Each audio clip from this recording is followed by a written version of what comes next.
Após penoso silêncio em que todos nós, raciocinando angustiosamente, nos perdíamos em conjecturas confusas, adveio ainda Belarmino, justificando o antigo renome de professor de dialética. Questionou se a lei nos obrigava a reencarnar entre estranhos, como filhos de pais cujos espíritos nos fossem completamente desconhecidos. Segundo ele, semelhante corretivo seria sumamente doloroso.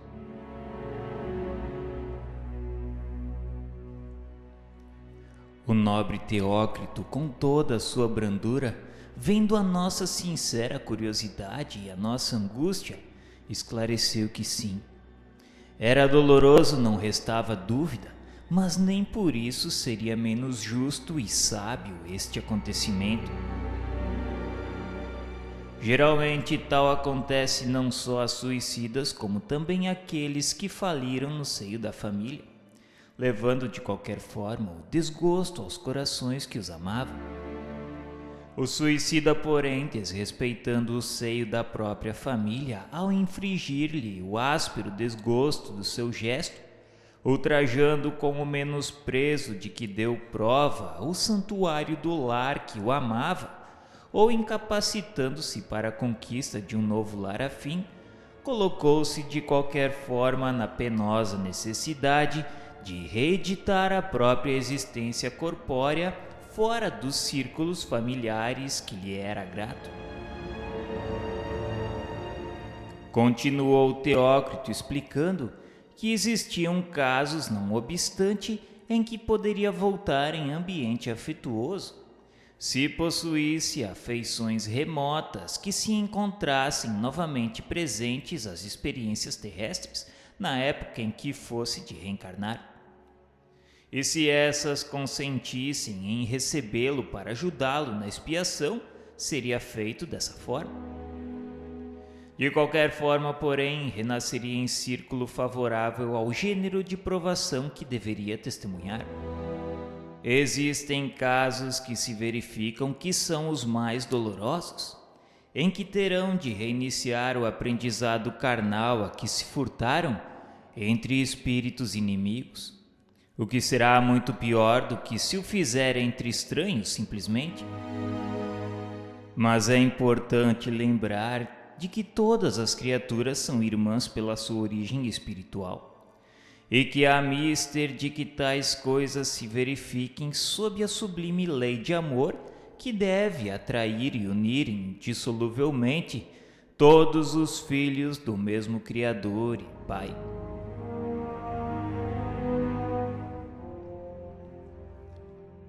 Depois dessas palavras, entre mentes davam entrada no singular gabinete 2 infelizes asilados no manicômio, amparados por auxiliares de irmão João. Passaram tristemente, parecendo alheios a tudo que os cercava. Olhar vago e indeciso, tardos os passos, expressões de angústias indefiníveis. Conduzidos ao pauratório, foram ali introduzidos por Teócrito, desaparecendo de nossas vistas. Escoaram-se alguns minutos. Os assistentes de irmão João aguardavam novas ordens na própria sala onde nos encontrávamos, conservando respeitosa atitude. Não nos atrevíamos a emitir sequer um monossílabo. O silêncio dominava o vasto ambiente do posto singular, e vago temor inibia-nos prosseguir na conversação. De súbito movimentou-se o exterior como se algo de muito importante se passasse. E Romeu e Alceste, e Carlos e Roberto, com alguns mais auxiliares, entraram no salão conduzindo 2 senhoras, 2 mulheres de humílima condição social, ladeadas por lanceiros, quais prisioneiras de grande responsabilidade.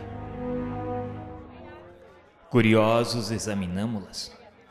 Uma franzina, delicada, parecendo enfermiça e frágil, aloirada, refletindo em seu físico astral os trajes a que se habituara na existência objetiva diária.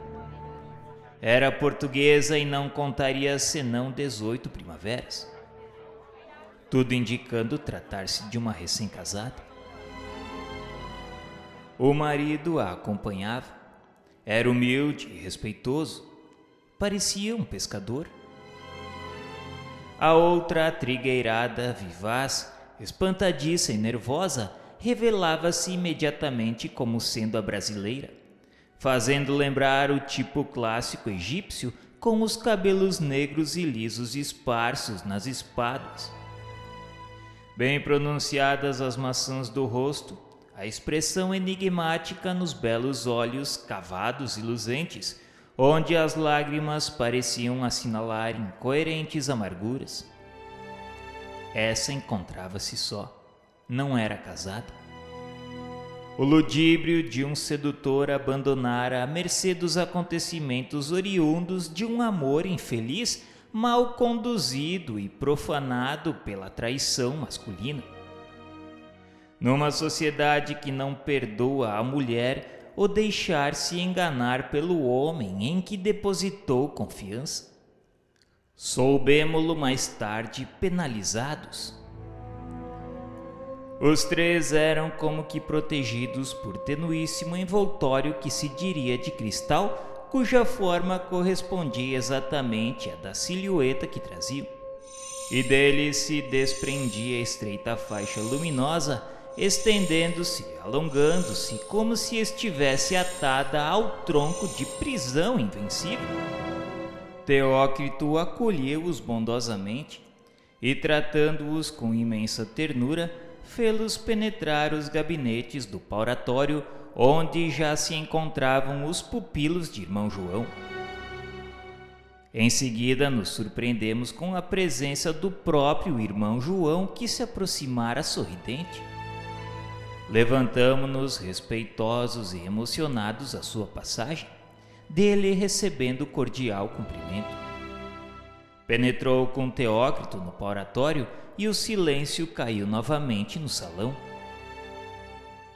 Conquanto ali nos encontrássemos para instrução, não assistimos ao que se passou em secreto entre os obreiros de Jesus e os delinquentes necessitados de redenção. Hoje, porém, traçando o esboço dessas memórias, 30 anos depois dessas cenas se passarem, poderei esclarecer o leitor quanto ao dramático episódio desenrolado naquele augusto recinto que então nos era vedado, pois nesse longo espaço de tempo, sólido conhecimento adquirimos que a tanto nos autoriza. Teócrito e João procuraram entrar em entendimentos com o casal português e com a brasileira nordestina sobre a vantagem do renascimento por seu intermédio daqueles míseros infratores da soberana lei, necessitados da existência corporal terrena para se aliviarem dos insuportáveis sofrimentos por que vinham passando. Os acontecimentos foram explicados com minudências a todos três, enquanto os pretendentes à qualidade de filhos lhes eram apresentados em toda a dramática veracidade das circunstâncias em que se debatiam. Os pacientes paladinos da fraternidade agiam como eméritos causídicos que eram da suprema legislação, expondo com eficiência e nobreza de vistas o sublime alcance da medida que aconselhavam. Os indicados para a grandiosa missão de caridade, isto é, de receberem o sagrado depósito dos filhos de Deus que necessitavam fazerem-se filhos do homem a fim de se reabilitarem do pecado, resistiam, porém esquivando-se ao impressionante convite.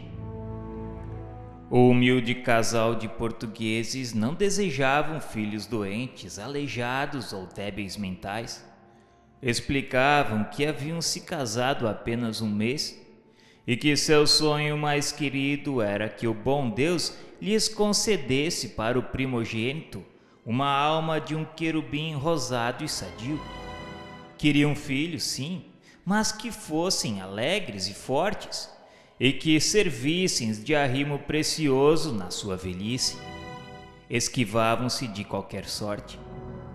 Já a brasileira, debatendo-se envergonhada diante de uma entidade como Teócrito, que conhecia seus mais secretos pensamentos, revelando-se senhor de todas as ações por ela praticadas, explicava que não podia ser mãe, preferia antes morrer. Não sabia como arrastar tal vergonha diante de seus pais, de seus vizinhos, de suas amigas mais caras.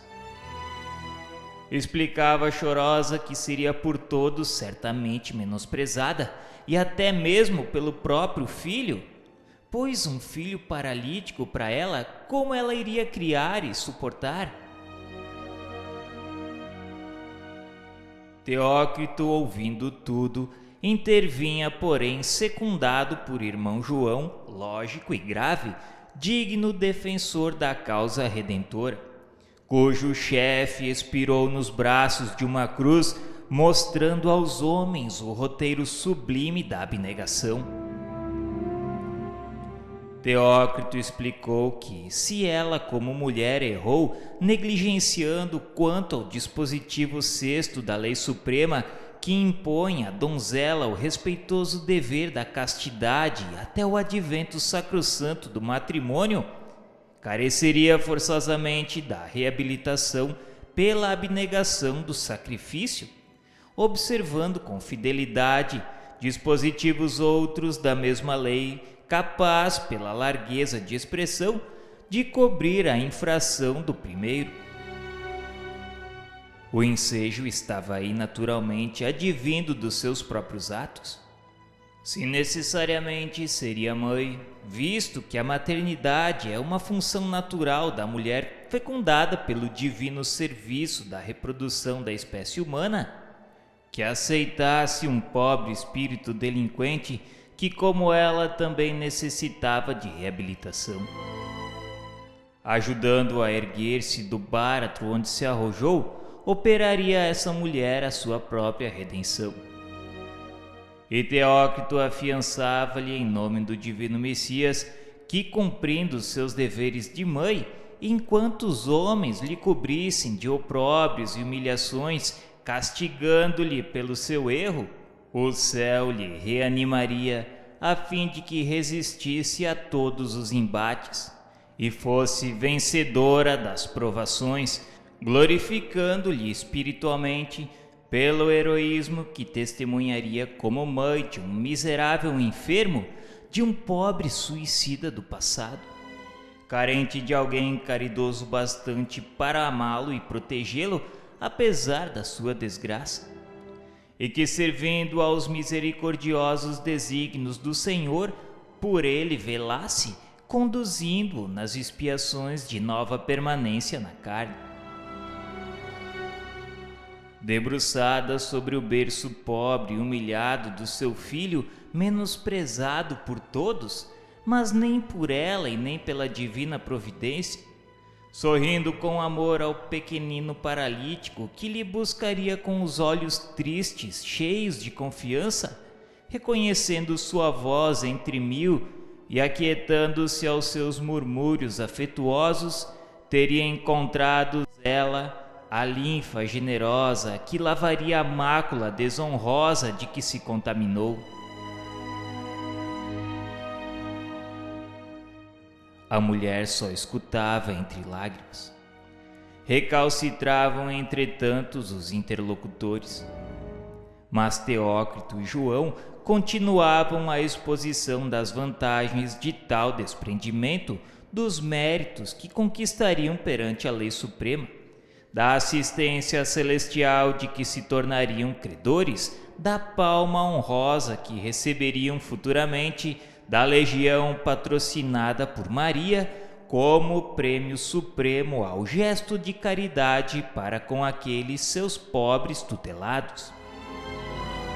Enquanto se verificavam tais demarches, estes, presentes à grave confabulação, entrevendo dificultosamente o que se passava, sentiam-se singularmente atraídos para as duas senhoras. Afinando-se com o tônus vibratório, emitido por suas emanações mentais e sentimentais, podendo-se mesmo asseverar que a atração magnética indispensável ao fenômeno de incorporação através do nascimento, desde aquele momento principiara a receber o impulso divino que a deveria consolidar. Porém, porque chorosas e resignadas, as três personagens humanas não se animassem a estabelecer o acordo definitivo, os dois incansáveis instrutores, requisitando a colaboração de Romeu e Alceste, decidiram-se a uma medida vigorosa, capaz de encaminhá-las de boa mente a razoável assentimento. Sob a ação da vontade dos dois abnegados obreiros da fraternidade, passaram as duas mulheres e mais o varão a rever os panoramas das próprias existências pretéritas vividas sobre a terra e arquivadas nas camadas incorruptíveis do organismo perispiritual. As ações inconfessáveis praticadas contra a suprema legislação em prejuízo do próximo e de si mesmos, portanto, os crimes nefastos cujas consequências estavam a exigir séculos de reparações e reajustamento por entre as lágrimas de mil dores decepcionantes. O casal de português reviu-se como abastados fidalgos emigrados para o Brasil, a extorquirem de braços escravos o bem-estar de que se ufanavam, levando ao desespero míseros africanos que vergavam, doentes e exaustos, sob a rudeza de labores excessivos, maltratados cada dia por novas disposições arbitrárias e impiedosas.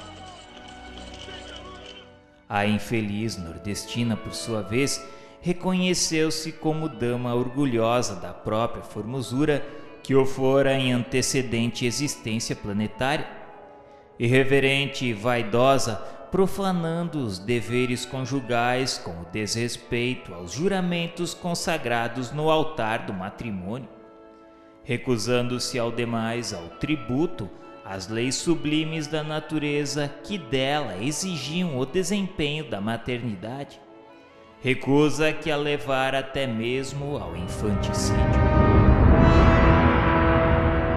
Desfile sinistro de faltas abomináveis, de erros calamitosos, de ações irreverentes e infaustas emergiram dos escrínios conscienciais daqueles infortunados que haviam reencarnado desejosos dos testemunhos de reabilitação, os quais agora, como acréscimo de misericórdia concedida pelo Todo Generoso, recebiam o dadivoso convite para ajudarem a própria causa, praticando a excelente ação de se prestarem aos serviços de paternidade terrena a outros delinquentes, como eles, carecedores de evolução e progresso moral. E tal foi a intensidade das cenas revividas que gritos lancinantes eram ouvidos do salão onde nos encontrávamos, o que vivamente nos emocionava e surpreendia.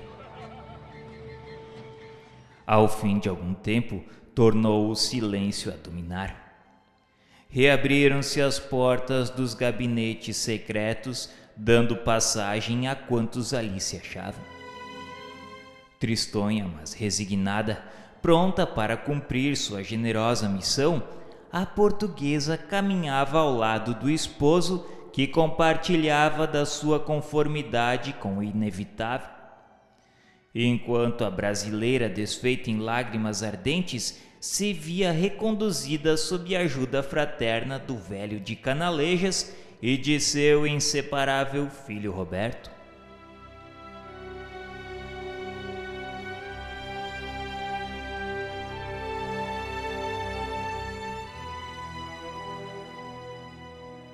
No dia imediato era já adiantada a hora em que nos vieram buscar para o prosseguimento da visita e instrução que nos cumpria levar a efeito antes de nos desligarmos da tutela do departamento hospitalar.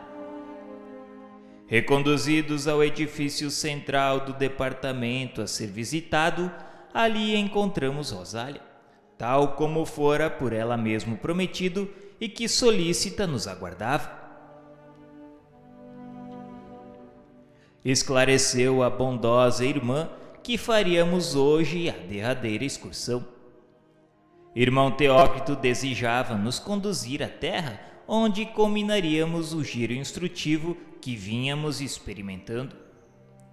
E como já tínhamos a ideia do que era um trabalho de pesquisas para se firmar o meio ambiente favorável às condições em que deveríamos um de nós encarnar, ela levaria-nos à sessão de planejamento de corpos físicos. Naquela repartição poderíamos verificar como era estudado o meio ambiente e até o estado fisiológico dos futuros pais. Isto é, sua saúde, as questões de hereditariedade física, etc. Mormente, se o espírito culpado era passível de sofrer deformações físicas, doenças graves e incuráveis. Somente depois de tudo isso esclarecido, esboçariam-se os planos para os futuros corpos, os quais absolutamente não seriam construídos à revelia do espírito reencarnante e tampouco dos cientistas prepostos do Senhor para o notável empreendimento que deveriam fiscalizar. Ao chegarmos, uma dama veio nos receber, a quem fomos apresentados por nossa gentil acompanhante. Convidou-nos a entrar. Em seguida, conduziu-nos a uma sala de grandiosas proporções, rodeada de portas cujas arcadas de fino lavor artístico deixavam-se velar por extensos reposteiros lucilantes e flexíveis como a melhor seda. Penetramos o interior por uma daquelas passagens e logo se nos apresentou um iniciado risonho e simpático. Surpreendidos, verificamos haver ingressado em recinto que se afigurava à nossa apreciação como legítimo cenáculo de arte. Recanto sedutor, se assim nos podemos referir a um ateliê de artistas eméritos, onde mestres das artes plásticas exerciam sublimes encargos, cônscios das responsabilidades de que os investia a ação da divina providência. Várias salas se sucediam em bonita perspectiva circular, todas deixando passagem umas para as outras em sentido reto e através de arcadas magníficas, traçadas por bem inspirados engenheiros da mais pura arquitetura hindu, e cada uma comunicando-se para o exterior com uma entrada independente, como vimos na antecâmara guardada pelo vigilante. Na primeira dependência dessa admirável fileira de salas circulares, destacamos obreiros curvados sobre páginas de apontamentos e documentações importantes para os serviços a se realizar, provindos de outras seções, como a de análise e a de pesquisas, bem assim do templo, e relativos aos vários pretendentes ao ingresso no mundo objetivo ou material. Era uma longa fila de bancadas de estudo e trabalho, disposta à feição da sala, isto é, em semicírculo, sob a impressionante claridade azul-dourada que descia de majestosas cúpulas, lembrando velhas catedrais. Das janelas, sugestivos primores de arquitetura, destacava-se o panorama vasto do departamento, com os seus jardins suavemente coloridos, a influência magnânima do azul do céu alcandorado pela luz do sol, que ali espalhava os valores sadios do seu magnetismo, parecendo bênçãos inspiradoras iluminando a mente dos artistas. Uma vez estudado aí o teor dos apontamentos provenientes do exterior, seguiam ordens para a seção de modelagem, disposta na sala seguinte, no sentido de se esboçar o corpo futuro, tal como as instruções determinavam, a saber, mutilado desde o nascimento, passível de o ser no decurso da existência por enfermidade ou acidente, passível de aquisição de doenças graves e incuráveis, ou normais, o que indicaria, portanto, fatos decisivos na programação do carreiro a ser vivido pelo paciente, harmonizados ao feitio das expiações e testemunhos a cada caso. Pois convém não esquecermos que muitos daqueles míseros albergados, nossos cômpares, reencarnariam possivelmente em envoltórios físicos normais e até belos e sadios, por exigirem as suas novas experiências que assim fosse, avultando em casos tais lutas e sofrimentos irreparáveis de ordem moral tão somente. No gabinete seguinte, viam-se também os esboços dos corpos primitivos, isto é, dos que o suicídio havia malbaratado, destruído antes da época normal, habilmente classificados da seguinte forma em local apropriado, de fácil acesso ao observador, porque em pedestal conveniente, pois estes esboços eram como estátuas móveis grandemente belas, dadas a perfeição e naturalidade que apresentavam, sugerindo a presença real do próprio envoltório já destruído. Envoltório primitivo, tal como existiu e foi aniquilado pelo suicídio. Ao lado, numa placa fosforescente, a descrição do estado em que se encontrava o mesmo envoltório na ocasião do sinistro, a saber, estado de saúde, volume das forças vitais, grau de vibração, estado mental, grau de instrução social, ambiente em que viveu, data do nascimento, data da época normal que se deveria dar o trespasse e a extinção da força vital, data em que se verificou o suicídio, local do desastre, o gênero do mesmo, causas determinantes e o nome do infrator. O órgão atingido pelo atentado e cujas alterações motivara a extinção das fontes de vida localizadas no envoltório, eram assinalados no esboço com lesão idêntica à que sofrera no corpo material. Em seguida tinha casos especiais, afogamentos, trituração por esmagamento ou queda, reprodução plástica dos restos do envoltório, tal como o suicídio o reduziu. A impressionante perfeição desta última reprodução chocaria qualquer outro observador não esclarecido, como aqueles mestres ou não dolorosamente experimentados como nós outros. A esta sala, que seria mais bela e sugestiva se houvesse ali algum local inferior aos demais, seguia-se a da preparação de esboços para os corpos futuros e sequente encarnação. Seria a sessão de modelagem. Idêntica às suas congêneres, esta recâmara sobrepunha-se, no entanto, pela intensidade e delicadeza do labor desenvolvido e pelo número elevado de obreiros.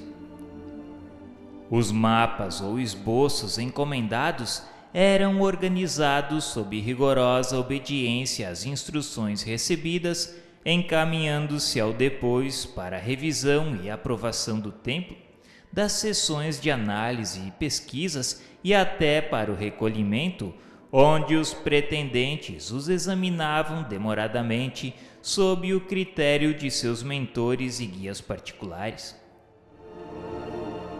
Não raramente seus futuros ocupantes aprovavam-nos por entre crises de angustiosas lágrimas, dando-se mesmo casos de requererem delongas para os preparativos finais, a fim de se fortalecerem ainda um pouco e melhor se encorajarem para o inevitável.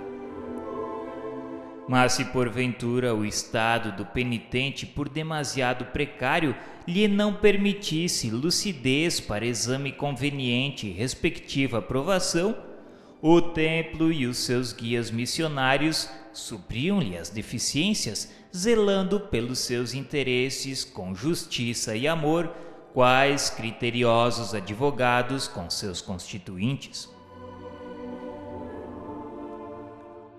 Percorremos o agrupamento e salas possuído de singular comoção, tudo observando com interesse máximo. Acompanhava-nos lecionando esclarecimentos preciosos, além de nossa boa Rosália, o iniciado responsável pela sessão, chamado Irmão Clemente, cuja cultura e grau de elevação no mundo em que vivíamos seriam fáceis de entrever através das responsabilidades de que era investido. E enquanto paternalmente nos guiava de sala a sala, propondo-nos teses formosíssimas e reconfortadoras em torno das soberanas leis de que era digno intérprete, as quais tantas elucidações levaram a minha pobre alma obscurecida pelo erro, que não me negarei ao desejo de também transcrevê-las para estas despretensiosas páginas de além-túmulo. Dizia irmão Clemente, bendito seja o Criador Supremo, o dirigente do universo, cuja sabedoria e bondade inexcedíveis nos soerguiam das incompreensões do erro para as acandoradas vias da regeneração, através dos serviços ininterruptos dos renascimentos planetários. Explicava ele que na Terra os homens estavam ainda longe de conhecer a sublime expressão dessa lei que só o pensamento divino, como efeito, seria capaz de estabelecer a fim de a sua criação dotar com possibilidades de vitória. A ignorância dos elevados princípios que presidem aos destinos da humanidade, a má vontade em querer participar de conhecimentos que os conduziriam às fontes elucidadoras da vida, assim como os preconceitos inseparáveis das mentalidades escravizadas ao servilismo da inferioridade, têm impedido os homens de reconhecerem este vasto e glorioso alicerce da sua própria evolução, da sua emancipação espiritual. E depois de uma breve pausa, irmão Clemente continuou explicando que o homem de ciência, por exemplo, considerado semideus nas sociedades terrenas, das quais exige todas as honrarias e fictícias glórias, não admitirá em hipótese alguma que o grande orgulho que arrasta a par da ilustração posteriormente possa condená-lo a uma reencarnação obscura e humilde, na qual seu coração ressequido e árido de virtudes edificantes adquirirá os doces sentimentos de amor ao próximo, as delicadas expressões da vera fraternidade, que só o respeito e a veneração à causa cristã poderão inspirar enquanto o intelecto repousa. O soberano, o magnata, as classes consideradas privilegiadas pela sociedade terrena que levianamente se utilizaram das concessões feitas pelo soberano supremo a fim de que contribuíssem no labor da proteção à humanidade e desenvolvimento do planeta, não admitirão que os despautérios cometidos em desencontro das divinas leis os induzam a renascimentos desgraçados, em os quais exigirão miséria, servidão, humilhações, lutas contínuas e adversas, a fim de que em tão laboriosas recapitulações expiem pela indiferença ou maldade de que deram provas no passado, deixando de favorecer as classes oprimidas o bem-estar geral da sociedade e da nação em que viveram, preferindo a solidariedade fraterna devida pelos homens uns aos outros, o egoísmo acomodático e pusilânime. O branco, de pele alva, cioso da pureza da raça que o preconceituoso conluio do orgulho com a vaidade lhe faz supor seja privilegiada pelo favor divino, não concordará em render homenagem a uma lei universal e divina capaz de impor-lhe um dia a necessidade de renovar a existência carnal, ocupando um envoltório cuja pele seja negra ou amarela, bronzeada, mestiça ou etc., obrigando-o a reconhecer que o espírito e não o seu passageiro e circunstancial envoltório físico-material é que necessitará clarear-se e resplandecer através das virtudes abnegadas e aquisições mentais e intelectuais, coisas que poderá obter no seio de uma ou de outra raça. E mais, que negros, brancos, amarelos e etc., todos descendem do mesmo princípio de luz, do mesmo foco imortal e eterno, que é o Pai Supremo de toda a criação. Irmão Clemente fez mais uma pausa para podermos absorver aqueles ensinamentos. Depois continuou ele que, entretanto, admitissem ou deixássemos de admitir todos aqueles respeitáveis cidadãos terrenos, ainda que a eles e também a nós repugne o imperativo daquela lei magistral, o certo é que ela é irremediável e indestrutível, e que por isso mesmo todos os homens morrem num corpo para ressurgirem em uma vida espiritual, e depois voltarem a renascer em novos corpos humanos, até que lhes fosse concedido pelo progresso já realizado ingressar em planetas mais ditosos, também reencarnados, e em cujas sociedades iniciaria um novo ciclo de progresso na escala ascensional da longa e gloriosa preparação para a vida eterna. Isto, porém, levaria milênios e milênios. Nenhum homem, portanto, como nenhum espírito, poderá fugir às atrações irresistíveis dessa lei, quer dela se desagrade ou lhe tribute respeito, uma vez que é necessária a toda a criação como fatora que é do seu progresso, da sua ascensão para o melhor até o perfeito. Na vinha do Senhor, o universo infinito, existem obreiros indicados ao melindroso serviço de promovê-lo. No que concerne à terra, encontram-se eles sob as vistas do unigênito de Deus, a quem se acha afeta a redenção do gênero humano. Assim como diariamente o homem assiste ao romper do sol e ao seu declínio no horizonte, assim como sente soprarem os ventos e vê caírem as chuvas, crescem e frutecerem as plantas, as flores renderem seus perfumes e os astros rebrilharem no infinito dos espaços, sem avaliar a imensidão e aspereza do trabalho que tudo isso significa, e ainda menos a dedicação, os sacrifícios que tão sublime labor requer das legiões de servos invisíveis que no mundo astral são incumbidos da conservação do planeta, segundo os altos desígnios do onipotente Criador, também diariamente assiste a milhares de renascimentos de semelhantes seus e de muitos outros seres vivos e organizados, ignorando a emocionante e encantadora epopeia divina que contempla. E tanto se habituou o homem a ver-se rodeado das manifestações divinas que se tornou a elas indiferente, não cogitando da apreciação e do louvor às suas grandezas, considerando-as naturais, mesmo comuns, como realmente são. Como, porém, não ser assim, se ele próprio está mergulhado no seio do universo divino como descendente do divino Criador de todas as coisas? Ouvíamos com muito agrado, sem nos animarmos ao menor à parte.